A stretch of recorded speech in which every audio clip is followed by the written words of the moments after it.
Hello ভাই লোক, welcome back once again. This is Soren. চলো তবে দেরি না করে শুরু করা যাক নাকি। দেখো ভাই লোক, পশ্চিমবঙ্গের মানুষের অর্ধেকের বেশি জীবনটা কেটে গেছে চটি পিসির মিথ্যা ভাষণ শুনে। তাহলে আর বাকি জীবনটা রেখেই কি লাভ? চলো তবে আর একটা মিথ্যা ভাষণ শোনা যাক। আপনারা কি জানেন, দেশে যখন স্বাধীনতা যুদ্ধ হয়েছিল আমি নিজে আন্দামান সেলুলার জেলে গিয়েছিলাম। আপনার দলবল নিয়ে যা চুরি ডাকাতি করছেন তাতে তো জেলে যাওয়ারই কথা। গিয়েছিলেন তো খুব ভালো কথা, এটা তো বাংলার মানুষের জন্য খুশির খবর ছিল। কিন্তু প্রশ্ন হলো, উনাকে এত তাড়াতাড়ি জামিনটা দিল কে? উনি যা কাজ করছেন সেই হিসাবে তো উনার যাবজ্জীবন হওয়া উচিত ছিল।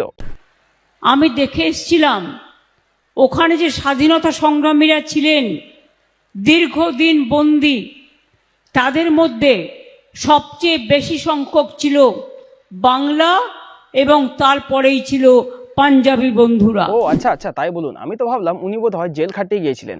ও উনি তাহলে আন্দামান সেলুলার জেনে স্বাধীনতা সংগ্রামীদের দেখতে গিয়েছিলেন। কিন্তু আমার কথা হলো, উনি জন্মগ্রহণ করেছিলেন ৫ই জানুয়ারি ১৯৫৫ সালে এবং দেশ স্বাধীন হয়েছিল ১৫ই আগস্ট ১৯৪৭ সালে। অর্থাৎ হিসাব করলে দেখা যাচ্ছে উনি জন্মগ্রহণ করেছিলেন প্রায় দেশ স্বাধীনের ৮ বছর পরে। তাহলে দেশ স্বাধীনের ৮ বছর পর জন্মগ্রহণ করে উনি কিভাবে আন্দামান সেলুলার জেলে স্বাধীনতা সংগ্রামীদের দেখতে গিয়েছিলেন? এটাই তো আমার মাথায় ঢুকছে না। বলছি পিসি, মিথ্যা বলছো, একটু গুছিয়ে বলো যাতে লোকে ধরতে না পারে। আসলে কি বলবো ভাই, উনার জন্ম তো ১৯৫৫ সালে, তাই সেই হিসাবে উনার বয়স এখন হয়ে গেছে ৭০ বছর। তাই বয়সের চাপে স্মৃতিশক্তি দুর্বল হয়ে গেছে, বিবেক বুদ্ধি লোপ পাচ্ছে, কখন কি বলতে কি বলে ফেলছেন নিজেই বুঝে উঠতে পারছেন না। নিঃসন্দেহে তুই ঠিক কথা বলেছিস। ওরে কে আছিস, ওই ৭০ বছর বৃদ্ধা মহিলাকে এবার মন্ত্রী পদ থেকে রিটায়ারমেন্ট নিতে বল।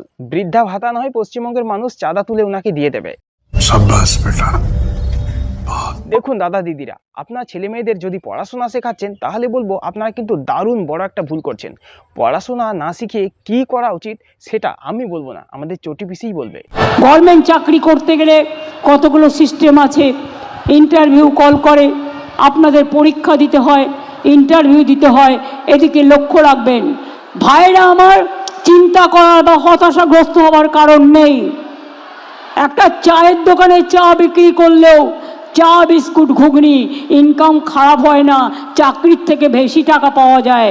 মনে রাখবেন, বাণিজ্যে বসত লক্ষ্মী। এবার আপনি একবার ভাবুন, আপনি কঠোর পরিশ্রম করে মাথার ঘাম পায়ে ফেলে আপনি আপনার ছেলে মেয়েদের পড়াশোনা শেখাচ্ছেন যাতে তারা ভবিষ্যতে ভালো রেজাল্ট করে একটা সরকারি চাকরি পায়। কিন্তু দেখা গেল তারা যখন স্কুল কলেজের গণ্ডি পেরিয়ে একটা সরকারি চাকরির প্রস্তুতি নিচ্ছে, ঠিক তখনই পশ্চিমবঙ্গ সরকার বলে উঠলো সরকারি চাকরির আশা না করে চা ঘুগনি বিক্রি করতে। আর এই ধরনের কথা শোনার পর তাহলে আপনার রিয়াকশনটা কেমন হবে একবার বলুন তো। চা বিস্কুট ঘুগনি ইনকাম খারাপ হয় না, চাকরির থেকে বেশি টাকা পাওয়া যায়। মানুষ কতটা বিবেক বুদ্ধিহীন হয়ে পড়লে এই ধরনের কথাবার্তা বলতে পারে ভাবুন তো। একজন রাজ্যের মুখ্যমন্ত্রী হয়ে তার রাজ্যের মানুষদের পরামর্শ দিচ্ছে যে সরকারি চাকরির আশা ছেড়ে দিয়ে চা ঘুগনি বিক্রি করুন। আর শুধু তাই নয়, চা ঘুগনি বিক্রিতে নাকি সরকারি চাকরি থেকে বেশি ইনকাম করা যায়। তাহলে বুঝতেই পারছেন তো এই রাজ্যের কি করুণ পরিস্থিতি। আমার তো কখনোই মনে হয় না একজন শিক্ষিত এবং সুস্থ মস্তিষ্কের ব্যক্তি এই ধরনের কথাবার্তা বলতে পারে।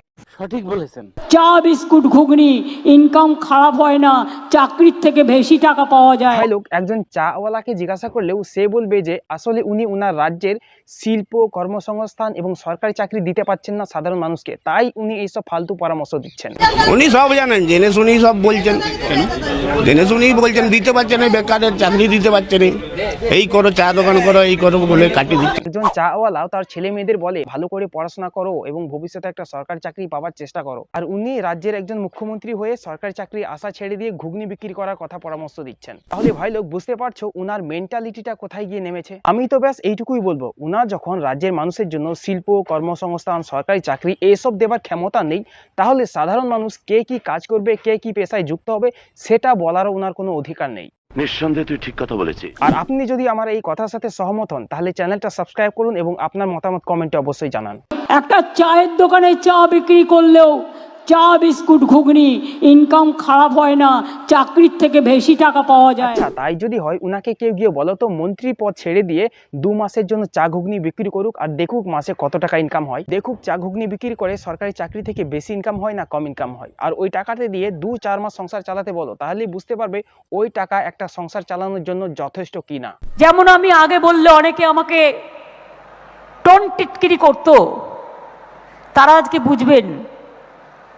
আমি বলতাম আপনার কাছে টাকা নেই, আপনি 1000টা টাকা নিন, 1000 টাকা জোগাড় করে একটা কেটলি কিনুন আর কয়েকটা মাটির ভাঁড় নিন। এত থার্ড ক্লাস পরামর্শ বোধ হয় আর অন্য কোনো রাজ্যের মন্ত্রী তার রাজ্যের সাধারণ মানুষকে কখনোই দেবেন। উনি সারা জীবন চা বিক্রি করার কথাই বলে গেলেন, কখনো ভুল করেও বললেন না যে রাজ্যে শিল্প কর্মসংস্থান বাড়ানোর চেষ্টা করছি, রাজ্যে বেকারত্ব দূরের চেষ্টা করছি। কই আজও তো শুনলাম না। আসলে উনি এসব কখনোই চান না, কারণ সবাই যদি সরকারি চাকরি পেয়ে যায়, সবাই যদি নিজের নিজের কর্ম নিযুক্ত হয়ে যায়, তাহলে চটি পিসির হাওয়াই চটি চাটবে কে? क्या बात है सर, क्या बात है सर, क्या बात, ये बात है, अरे सर क्या बात है। অনেকে বলে চাকরি হয় না, দেখবেন কি করে? একটা সমুদ্রের মধ্যে যদি আপনি এক মুঠো নুন ফেলেন, তাহলে কি নুনটা দেখবেন না সমুদ্রটা দেখবেন? চাকরি হলেও মনে রাখবেন, যে চাকরিতে জয়েন করে সে জানতে পারে, অন্যরা অতটা জানতে পারে না। আমাদের রাজ্যে যে মানুষ চাকরি পাচ্ছে সেটা আমরা জানতে না পারলেও রাজ্যে যে চাকরির বিজ্ঞপ্তি বেরোয়, এই যেমন ধরুন স্কুল মাস্টার নিয়োগ, পুলিশ কনস্টেবল নিয়োগ, রেলের কর্মী নিয়োগ বা আরও অন্যান্য সরকারি যেসব পদ রয়েছে, তেমন কোনো বিজ্ঞপ্তিও তো আমাদের চোখে বা কোনো নিউজে পড়ছে না। তাহলে কিভাবে বুঝবো যে সবাই সরকারি চাকরি পাচ্ছে বা আপনি সরকারি চাকরি দিচ্ছেন? ये बड़ी अच्छी बात कही आप। মানুষ তো মহাসমুদ্র, কেউ না কেউ কোনো না কোনো কাজে ব্যস্ত থাকেন। পড়াশুনো করুন, যোগ্যতা নিয়ে সারা বিশ্বকে জয় করুন। যা বাবা, উনি একটু আগে বললেন যে সরকারি চাকরির আশা ছেড়ে দিয়ে চা ঘুগনি বিক্রি করুন, এতে সরকারি চাকরির থেকে বেশি ইনকাম। আবার উনি এখন বলছেন পড়াশোনা করে সারা বিশ্বকে জয় করো। এটা কেমন একটা দুরকম কথা হয়ে গেল না? আসলে উনি 70 বছরের একদম বৃদ্ধা মহিলা, তো তাই উনার বয়সের চাপে স্মৃতিশক্তি লোপ পেয়ে গেছে এবং মস্তিষ্ক ঠিকভাবে কাজ করছে না। আমার বোধ হয় এই মুহূর্তে সব থেকে ভালো অপশন ওনার জন্য হচ্ছে মন্ত্রিত্ব পদ ছেড়ে দেওয়া। ঠিক বলেছো। আপনি কি আমার এই মতের সাথে সহমত? যদি হন তাহলে অবশ্যই কমেন্টে জানাতে পারেন। আর হ্যাঁ, সব থেকে গুরুত্বপূর্ণ বিষয় যেটা আমি বারবার বলতেই ভুলে যাই, চ্যানেলটিতে যদি প্রথমবার আসছো তাহলে চ্যানেলটা অবশ্যই সাবস্ক্রাইব করো। এবার আমি বিদায় নেব, তবে বিদায় নেবার আগে আমি একটা ভিডিও ক্লিপ চালাচ্ছি। ওই ভিডিও ক্লিপটা দেখার পর তোমার মতামত অবশ্যই কমেন্টে জানিও। চা বিস্কুট ঘুগনি ইনকাম খারাপ হয় না, চাকরির থেকে বেশি টাকা পাওয়া যায়।